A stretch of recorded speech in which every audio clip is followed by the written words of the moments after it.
भाई झरनार सामने चले एसेছি।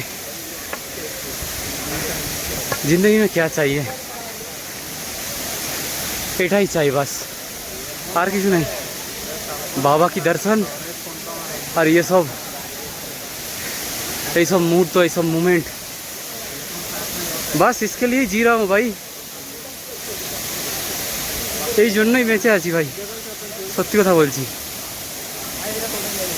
এই যে দৃশ্যটা, এই দৃশ্যটা সবার কপালে থাকে না ভাই, সত্যি কথা বলছি, সবার কপালে থাকে না। এতটা উপরে এসে এই যে এই দৃশ্যটা দেখলাম না, এই দৃশ্যটা দেখে আমার থাকান সব কিছু মিটে গেছে, সত্যি বলছি সব কিছু মিটে গেছে। আমার থাকান যা মানে যা কষ্ট হচ্ছিল না, সব কিছু মিটে গেছে, সত্যি কথা বলছি ভাই, মন থেকে কথাটা বলছি একদম। খালি পেছনে আমি ব্যাকগ্রাউন্ডটা দেখাচ্ছি, খালি দেখো একটু, দেখে মজা লাও বাস। এইটার জন্যেই আসা, স্পেশালিস্ট বাবার জন্য আসছি, কিন্তু মাঝখানে এই দৃশ্যগুলো দেখে মুগ্ধ হয়ে যাচ্ছি, একদম পুরো পারফেক্ট।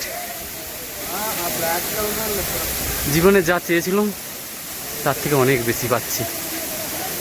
বাস বাবার দরবারে এবারে যেতে চাই, আর কিচ্ছু চাই না।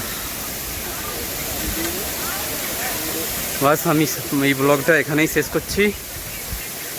দেখো তোমরাও মজা নাও এর, আর বাবার দর্শন তো সবাইকে করাবো, আমি বলেছি। বাবার দর্শন না করালেও কমসে কম বাবার আশপাশের দর্শনটা অবশ্যই করাবো আমি। বাস